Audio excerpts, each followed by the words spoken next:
Good afternoon, everyone. Thank you for joining us today. My name is Brock Johnston. I'm the Public Relations Manager here with the Iowa Soybean Association. We appreciate your membership with ISA and want to thank you all again for joining us. The Iowa Soybean Association, of course, is driven to deliver insights, tools, activities, information to improve the competitiveness and profitability of Iowa's 40,000 soybean farmers. Today's webinar on biologicals is an example of this commitment. So we are joined here today by Drew Clemenson. He is a Field Services Program Manager with ISA's Research Center for Farming Innovation. So if you have any questions during or after today's presentation, please share them using that Q&A feature that you can see there at the bottom of your screen.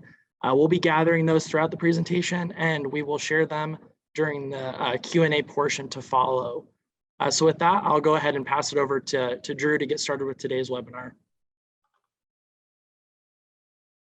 Yeah, thank you, Brock, for that. And yeah, my name's Drew Clemenson, like Brock said, Field Services Program Manager here on board with the Research Center for Farming Innovation. And I cover Southwest Iowa. I have two other counterparts that I work with covering the other 3/4 of the state, but my focus is in Southwest. So I'm going to spend the next 30 minutes-ish, I guess, talking about biologicals and kind of what we have done here at ISA in the arena with biologicals. Kind of overview here what we'll talk about then. So kind of walk through quick what biologicals are and kind of the definition that they're kind of creating for themselves. We'll look at what ISA's direction is with biologicals and how we came about that direction. We'll look at some trial results from over the last 3-4 years, as well as some opportunities with biologicals that we're working with here going into the 2021 growing season. And then we'll finish up with some recommendations, in my viewpoint, to be successful with this biological product. So a quick overview here. Industry is kind of more or less for itself taken on the role of designating biologicals. It's quite a mess as to what gets designated a biological, and with no really committee or agency regulating what a biological is, it becomes overwhelming. But these are kind of 3 categories that, like I say, the industry retail world is kind of grouped biologicals in. Those being biofertilizers, biostimulants, and then biopesticides. And we here at ISA, for the most part, kind of focus on that top one, the biofertilizers, those products that help with nitrogen fixation or nutrient usage or effectiveness in general, mycorrhizal fungi and whatnot. Again, what helps that plant uptake some of our macronutrients. And we'll look a little bit here on the next slide as to how we came about kind of taking that focus and that avenue with the biofertilizers. So here we are. It's been about close to 2 months ago here. We had a Innovations to Go conference here in Ankeny. And part of that conference was the Research Center for Farming Innovations had a time slot where we could get up and talk about our trial work and some of our results from this past growing season. And kind of embedded in a couple of those presentations were these 3 questions. And it was our attempt to try and learn what the interest is or if any at all with biologicals and what people do or don't know about biologicals. And so we'll kind of start in that big box on the right. What topics are most interest to you? Kind of an overarching question in general. What should the Research Center be focusing on? And you can see the answers there. So in the upper right-hand corner of each one of those boxes is the number of people that responded to this question. And so you read through these lists and you can see that there are this key word that keeps standing out that are of interest to growers that attended this conference. And then if you look even more kind of in depth at some of those answers, we get kind of this nutrient piece that sticks out as well. So you go back to tying both of those together with biologicals and help our effectiveness of our nutrient usage and nutrient management. It all ties right back into that biofertilizer category that we saw in that initial slide. So that is kind of the direction that we're taking here in the short term in this next growing season, and we'll see where the input takes us from there, whether that's the right path, the wrong path. People like what we're doing, don't like, and definitely interested in hearing feedback from this group as to what your interests and thoughts are. So if we go back to the upper left-hand corner, have you used a biological product on your farm? 3/4 of the people responding said yes, they had. And then if we jump to the bottom left, the last question kind of posed was, what biologicals have you used or are you interested in using? And kind of remember what this chart is called. It has a real fancy name. I can't really remember it, but basic principle is the more time a word is typed or submitted, the bigger and bolder that it gets. And so obviously Pivot Bio was on the minds of more than a few in the group. And you can see even reading the responses surrounding the big Pivot Bio, Pivot or Pivot Bio comes up in some other form in other ways, but it was definitely more of the one product that stood out in this group.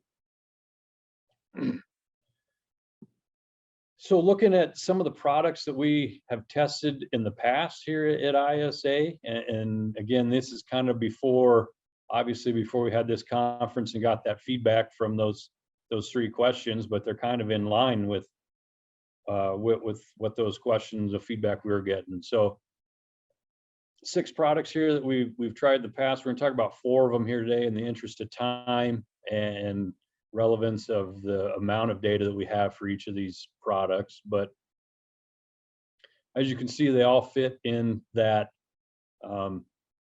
nitrogen fixing or nutrient fixing, nutrient availability type category. And then I think also to note here with these products in an effort to make them user friendly, these are all in furrow or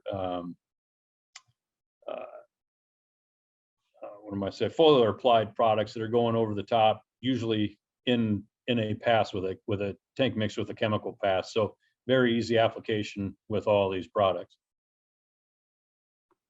First one we'll touch on here is Source, product by Sound Ag. We had these trials out in both corn and soybeans. We'll hit on the soybeans here first. So we got 9 trials here with Source in soybeans. These were all in the 2021 growing season, so last year. And this product was sprayed at the R1 to R3 timing of application. So assuming that these were tank mixed with a fungicide product.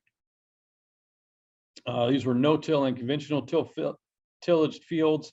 And I just put that in there to kind of highlight that we're encompassing multiple or range of management practices. And you can see from the chart some different yield environments as well. And so if we look at that chart, we have our locations across the bottom.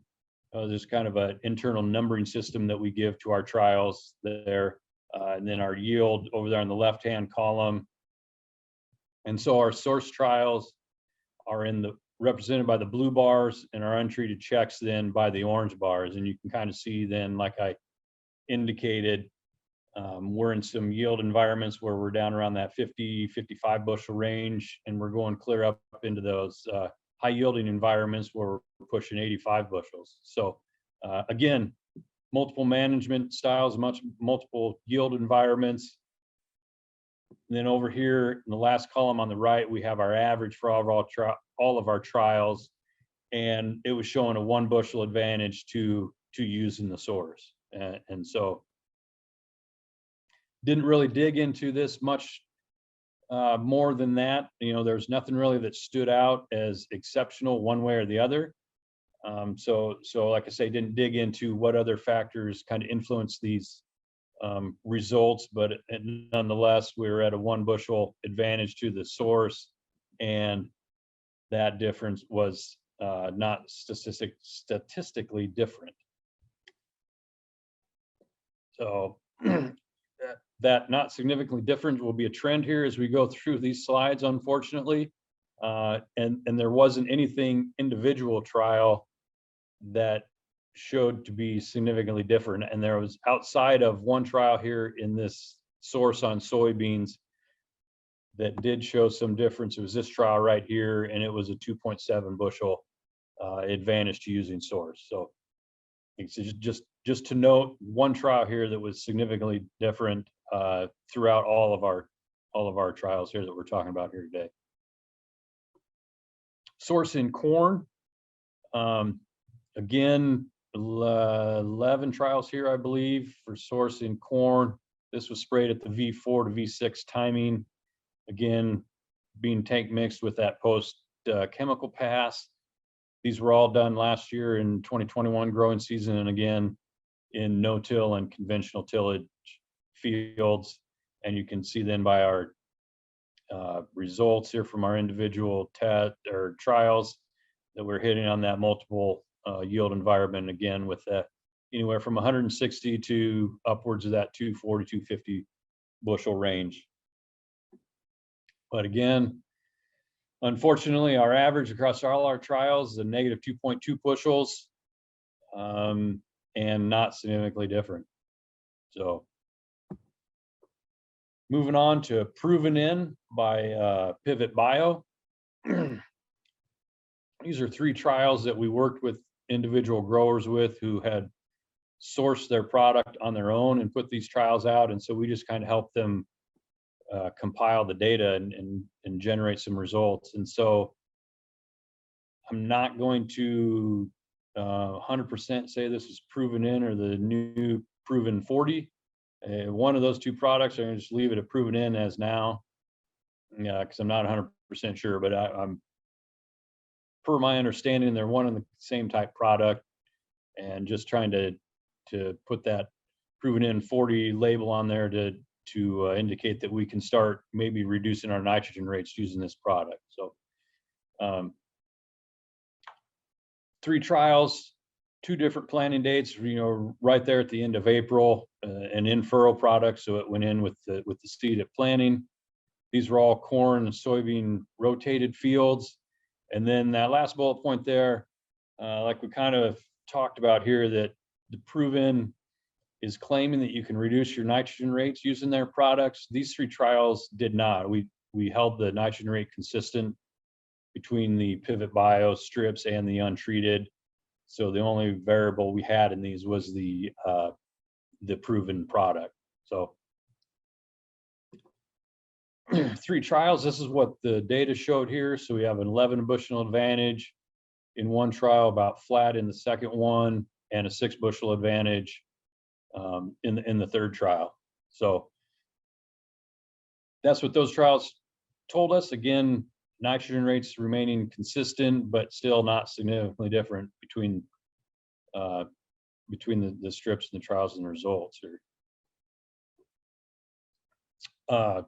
Vertex IF, the IF standing for in furrow. Again, 3 different trials, 3 different planting dates as well. They encompass maybe over the course of 2 weeks. These are corn following soybean, or excuse me, 2 of them are corn following soybean trials, and 1 is a corn following corn trial. And these were 2 years ago in 2020. And I think, yeah, I put the results here too. So a negative advantage to using the Vertex product in furrow, but one thing to note, that final bullet point there, that we had a range between where these locations were for these trials of 6 to 10 inches below average rainfall in these trial areas. So just from food for thought here when we try to evaluate and decide what these results are telling us. But again, there's that not significantly different in the end with the Vertex. Last one here is EndoPrime. So mycorrhizal product that kind of forms helps plants uptake nutrients more efficiently. There are 11 trials of EndoPrime. You can see the planting window there over a course of a couple weeks. And again, this product was an in furrow, so it went on with the planter. And these were corn following soybean trials in 2017 and 2018. And if you look at the location numerical designation there, you look at it, you can kind of pick out which trials were in which year. But again, encompassing multiple yield environments across those trials.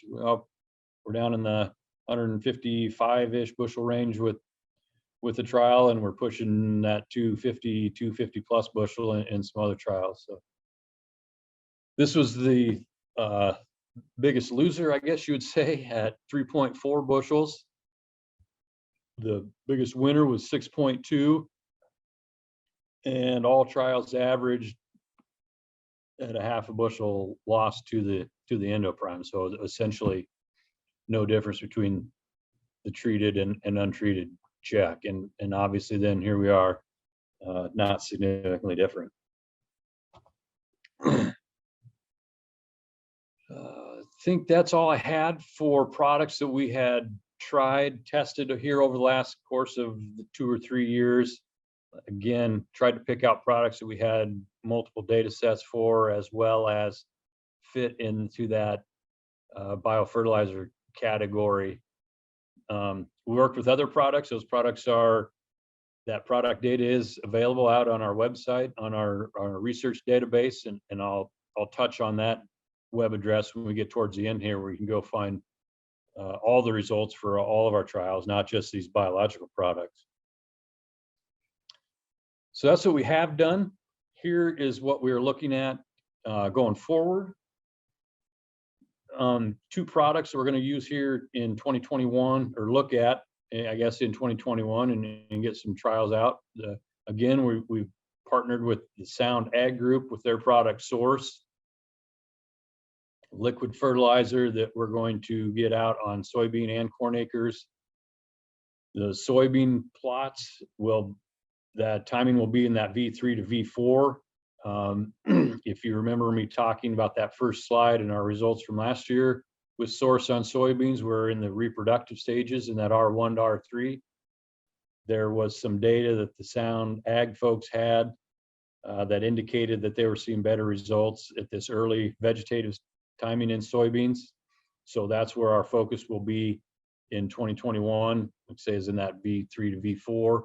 The corn trials then will be in V4 to V5 timing, again, trying to piggyback and tank mix with that post herbicide application timing. And again, the kind of method of what Source is doing in our plants, in our soil, and helping fix nitrogen, phosphorus solubilizing bacteria in both corn and soybeans. And then one thing that we're going to use on the corn acres with Source is this performance field optimizer. And so this is an online tool on the Sound Ag website, which you can put in your pH, organic matter, and CEC values, and it spits out a result, or some kind of algorithm that tells you whether the product is a good fit for those acres or not. And so, as I said, for the corn acres, we'll be utilizing that performance field optimizer and placing these trials where that tool says they should be placed. And all that, the web address to that, where that tool is on their website here at the end of the presentation. Second product that we're working with here in 2021 is a product called Invigorate by AMVAC. It's an in-furrow product, liquid in-furrow product, so it will go on with the planter, and it's touted to help with the absorption of our micronutrients, as well as increase some root growth and have an effect on our organic matter levels.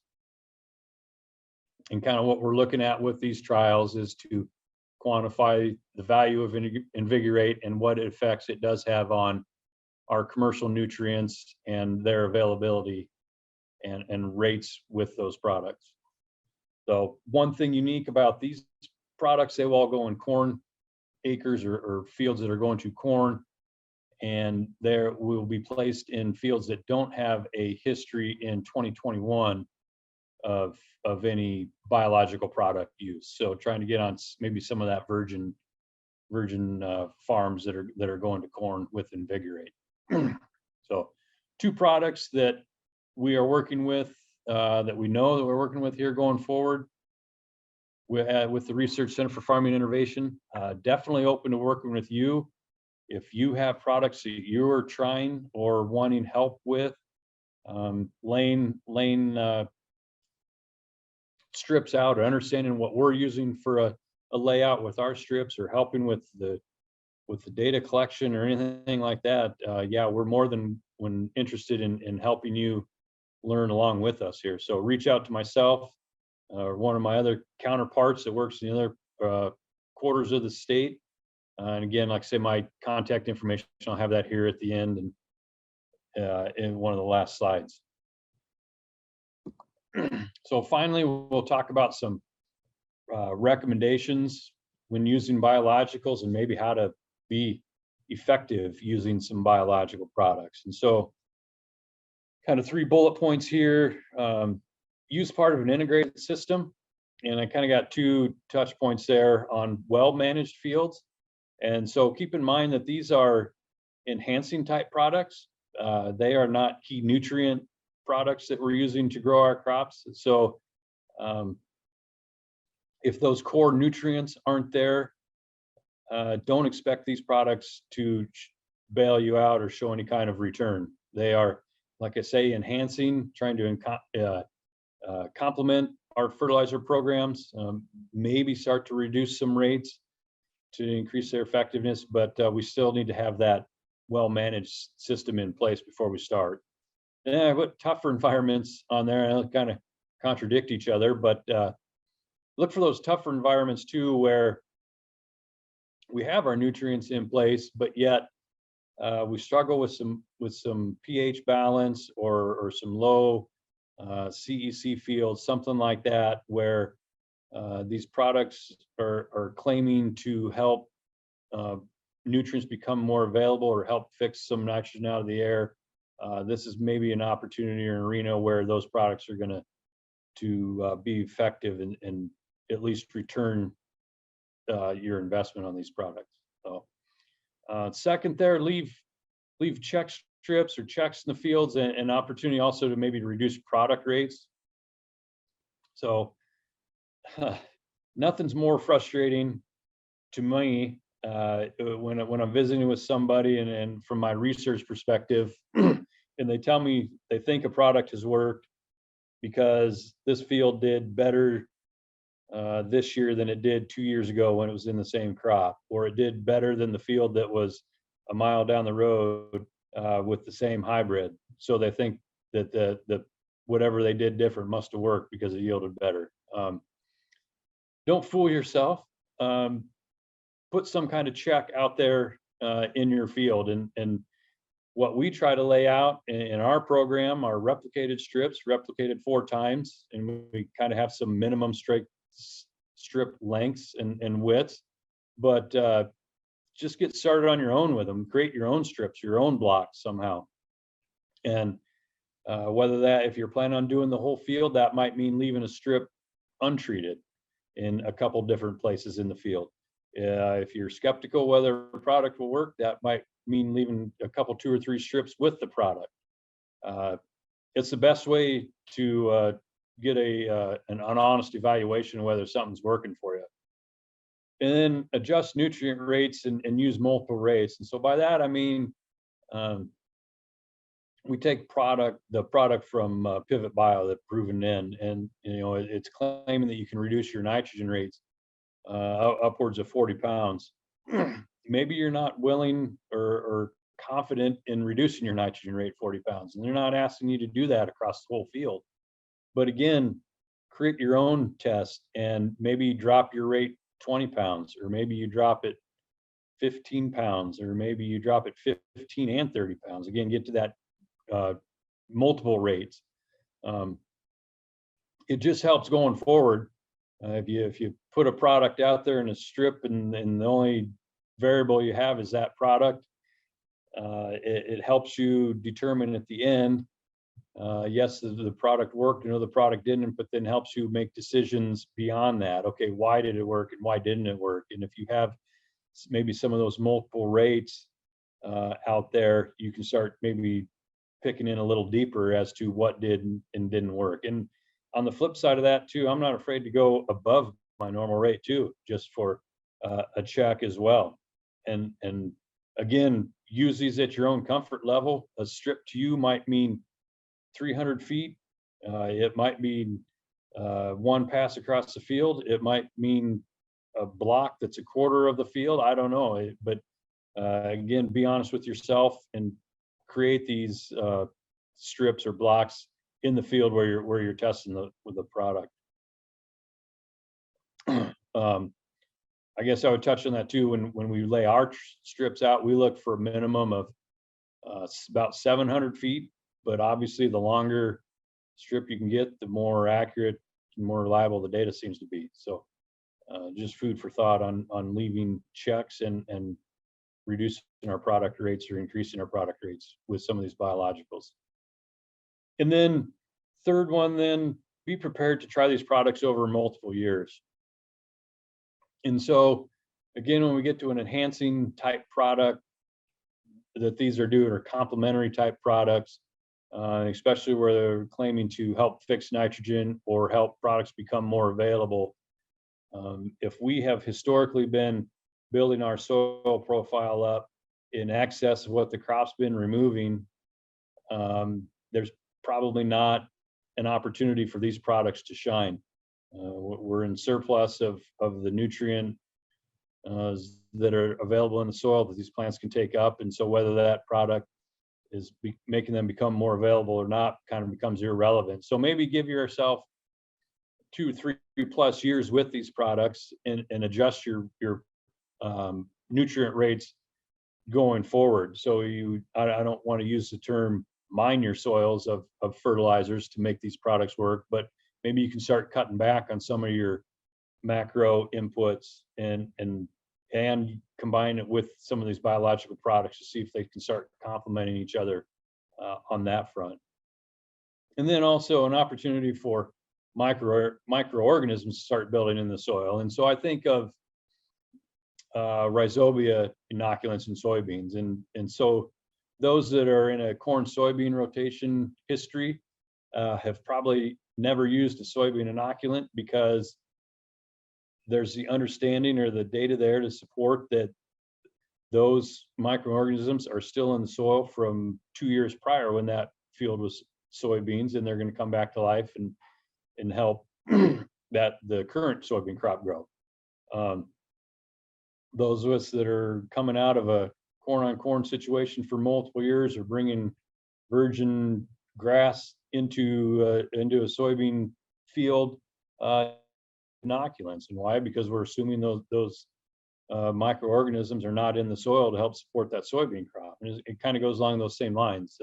If we start using these products over multiple years, not all of them, but some of them, you start introducing them to the soil and start building that healthy soil profile, their populations start building as well. And so might not be recognized in 1, 2, 3 years, but maybe 3, 4, 5 and on, where you give these products a chance to build and get the system in place where they start becoming effective. So those are my thoughts in making biologicals work and being effective on your acres. That is all that I had here today. Again, here is my contact information. I am, again, the Field Services Program Manager, and I cover Southwest Iowa. I have 2 counterparts that are doing the same in other corners of the state. By all means, reach out to them. Scott Nelson and Anthony Martin. If not, get a hold of me and I can get you passed on to one of them. That my email, and that is my cell phone. Feel free to give me a call. Again, all of this data is available on our website. That's the isoybeans.com, and takes you to our replicated strip trials in our database. And like I say, not only is this information about biologicals out there, but all of our trial work is out there on the website. And then lastly, the Sound Ag performance optimizer. So again, we're working on Sound Ag this year. They're looking for the corn acres to be placed on the recommendation of this performance optimizer, and that is the web address to get to that online tool. So that is all that I have. I will turn it back over to you, Brock, and wait for some questions. That sounds good. Well, thanks, Drew, for sharing your expertise with the group today. Just another reminder here that if anyone has any questions, you can use that Q&A feature and just pop them in there, and we will get those sent over to Drew and he'll answer them here. So let's kick things off here with some of our submitted questions. One of our first questions that we received here, so it looks like on integrated crop system. So Drew, after another year or two of replication, what other on-farm research variables or measurements might be made to evaluate short and long-term impacts, either positive or negative, of biologicals on things like plant health, growth, development, yield, soil health, etc.? Yeah, good question. And one we are very interested in here. Yeah, what does it do for our long-term soil health and continuing conservation agriculture, right? So we will probably look at doing a lot more soil tests, more in-depth soil tests, not just a nutrient test, but a soil health type test. And again, they're going to be 3, 5, 8-year long-term type projects. We're not going to see these results in one growing season for sure, and probably not 1 or 2.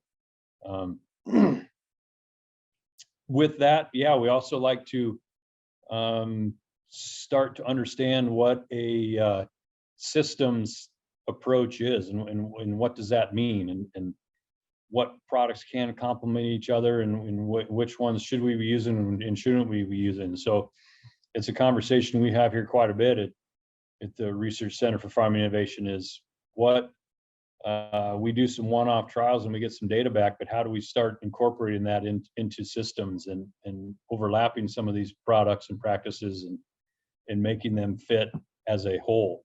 So don't know if that answered the question or not. Don't know that I had the right answer, but that's kind of the direction that we want or our vision is in the work that we're doing and we want to do. Yeah, no, that's very good, very insightful for now and looking ahead as well. So we'll pop the next question up here that we had from one of our audience members here. So Drew, I think you should be able to see this now on your screen, but it says, do you see any differences between fields with intensive tillage versus no-till or strip-till and cover crops?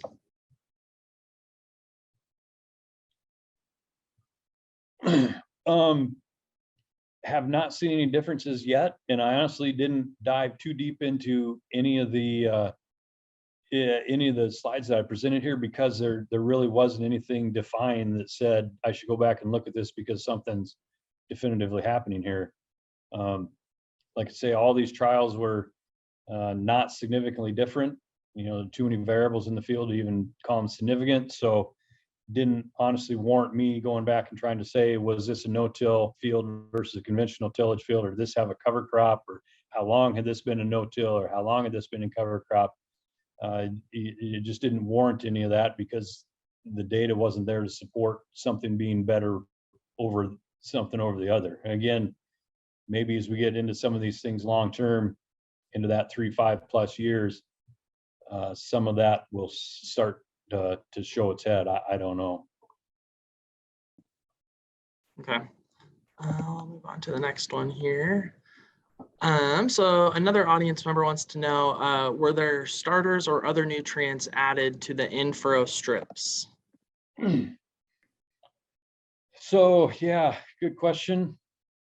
Honestly, I would say I don't know what all was added. Yes, there could have been other products. I'm sure there was some starter blends or some other in-furrow type products or tank mixed with these. But having said that, they were applied to both the treated strips and the untreated strips. So the only variable we had was a particular product that we were testing. So there could have been, more than likely there was. What they were, I honestly don't know, but do know that the only variable that we were comparing was the product in itself. So if there was a starter or another product applied to the treated strip, it was also applied to the untreated strip.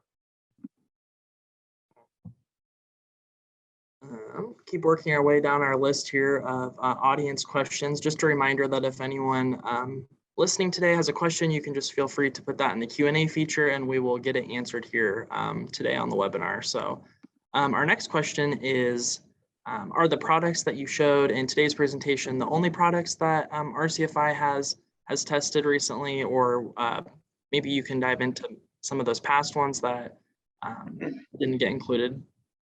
Yeah, so again, when we got the data back from our research conference that said kind of that interest was in that biofertilizer, those are kind of the trial results that I tried to pick out. And again, there was multiple trials in some of those data sets, so brought a little bit more to the table. But no, I definitely challenge anyone to go out to that website, to the replicated strip trial database, and there is all kinds of other biological products that we have tested over the years out there on that website. So a good source of information, and not only, like I say, for the biological products, but for all the trial work that we've done here at ISA.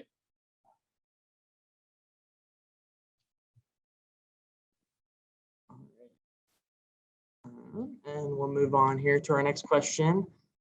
This one, it looks like it's about the proven product that you had talked about earlier. So this audience member wants to know, do you know the rates of nitrogen that were used in the proven trials? I do not. It was left up to the management practice of each individual grower. So whatever their standard nitrogen program was, that was the nitrogen program that they used. Again, the proven product was the only variable we had between the treated strips and the untreated check. So the nitrogen rates between the strips remain the same. Now, would like to see, and I think it's interest of the group that we work with and kind of the direction we've been indicated the interest is looking at maybe changing that up where we do include that pass that prove, or that the folks at Pivot Bio are saying where you can use that product and reduce your nitrogen rate. We putting 3 strips together where we have an untreated check, a strip with the proven product, and then a strip with the proven product along with that reduced nitrogen rate. Start incorporating those types of strip trials as well, and see if we can start generating some valuable data out of those kind of trials. Yeah. Okay, let's see. Looks like we had another one come in here, so I'll go ahead and pull that up. So this question looks like it's about more of the accessing these different types of products, especially recently with ongoing challenges, supply chain, et cetera, in the world. So it looks like this person just wants to know, when trying out these products, have you heard from any farmers or anyone out there having trouble accessing these, anything like that? I have not as of yet. I haven't been too in depth out in the countryside yet this spring, so I don't know that I fully understand what's going on. But the group that I have talked with have been more or less on a trial interest level, maybe. So they're only looking for a few acres of product, and a few acres of 20, 40 acres maybe to try it. And I don't know that has been an issue getting, a smaller amount like that. I have not run across anybody yet that is looking to do all of their acres in something and having issues getting product for that many acres. But again, haven't a little out of touch with what the retail world's experiencing right now, because I haven't been out in the countryside yet much this spring. All right. Well, I will just throw it back out there. If anyone has any additional questions that they want to ask Drew here on today's webinar, feel free to go ahead and insert those into the Q&A feature. Otherwise, Drew's contact info is attached there on the screen, so you can always reach out to him directly and get informed that way as well. So seeing no other open questions as of now, we will go ahead and move on with our webinar here and close it out today. So today's discussion is only the second in an ongoing series of Innovation to Go webinars taking place each month now through September. You can join researchers like Drew at ISA's RCFI for other virtual opportunities like this as they share updates and different ways to engage so you can improve your profitability and manage resources on your operation. Our next webinar will take place on Tuesday, May 3rd, and that's from 12 to 1, where attendees can learn about water monitoring, water quality, and take a deeper dive into ISA's water lab. So attendees interested in participating in research trials or other projects with the RCFI team can complete an interest form on our website as well, that being www.iasoybeans.com. So it looks like we did actually have one more question to come in here, Drew. We'll go ahead and toss it over to you really quick. This question's from Wayne. It looks like have any biologicals over the years shown consistent results that you can think of? Yeah, so unfortunately, no, we have not seen any consistent results over the years, and we can go back quite a few years and hold true to that claim. We just have not seen biologicals perform where they're improving our yields or returning our investment. So we will continue. We know this is an area of interest with our growers, and so we'll continue to evaluate them. Like I say, we're doing a couple trials here that we've committed to in 2021. Definitely open to working with everybody with whatever other biological products they may be interested in learning about. But yeah, we're still trying to find that either product or system where we can start generating consistent yield results or return on our investment. Let's see, and then we have another question here. I think we started our outro a little too soon. We have a few more questions here that I'm going to try and get answered here. So we have another question here. It says, do you see merit in conditioning water prior to adding biologicals, pH levels in particular? I honestly don't know. I'd have to go back and do a little bit more insightful reading of the label. I know, like I say, some of the trial work that we have done have been, we help compile the data, and the product is actually sourced from grower's individual retailer or someone else outside of us. And hopefully they have that kind of information. There's definitely a question to pose to them, that's for sure, because I don't know that I honestly could tell you what some of the parameters are with some of these products.